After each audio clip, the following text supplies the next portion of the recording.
We are coming close to the end of the year 2025, and it's this time where people are getting a bit reminiscent about what happened in the last year and think about the future, what can happen next year. And I just stumbled onto something that I really would like to share with you guys, and it is not my technique, so no credits to me here. I just use it because I think it's a great one, and I also think it's not new. But maybe it's something for you too, because usually with the looking into the past and looking into the future, we stumble upon a lot of questions that we should think about how things were, what we are going for, our goals, our regrets, our challenges. And that's all great. I think it is really worth looking into things. But I often like it simple. And that is why I like this method that I stumbled upon. And the most important part here is to really believe what your gut feeling gives you. Because sometimes it's while I explain how things will be, you immediately might get an impression. And this impression, that's what it is. Otherwise, you can work with the list, but I'll explain that in a moment.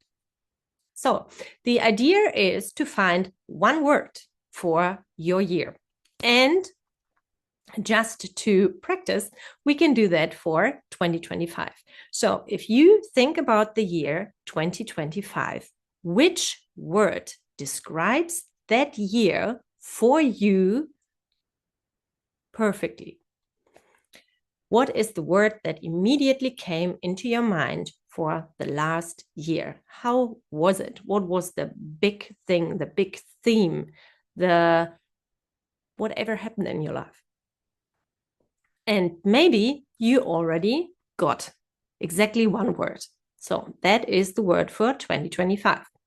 If you haven't, then do really think about what happened in 2025, write some stuff down and look at that list and then just choose one word from that list, because you will be drawn to one of the words more than to all the others. So this technique you can also use for next year. Look at 2026. What will 2026 be for you? What's the main theme that will be the main thing happening in 2026 for you? And again, whatever word came into your mind, that's the word. Write it down somewhere so you can remember. And the same goes for if there wasn't one word coming or you are unsure, write some words down and do a tiny bit of a brainstorming for 2026. And then again, you will be drawn to one of the words. And that's your word for 2026. And then, of course, it will be interesting in 1 year to look back and see if that word really was your word of the year for that 2026, whatever it will bring you. To me, 2026, when I got the explanation of this tiny exercise, 2026, immediately it was achievement. And I'm really interested and looking forward for what's happening there. And it doesn't always have to be a great word or something positive. It can also be something like challenging, for example, or difficult, or whatever comes up.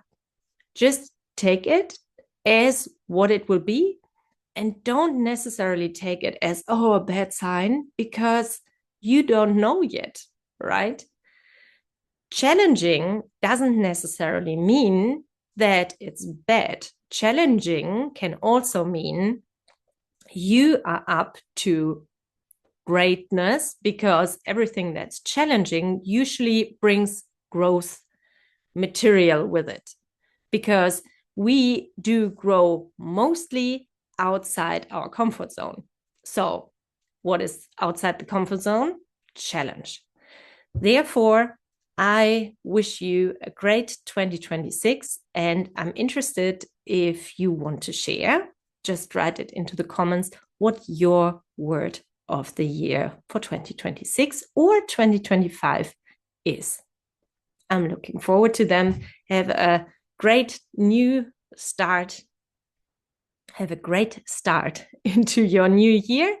And I hope you stay tuned and be with me for all the videos and interesting news that will come here next year.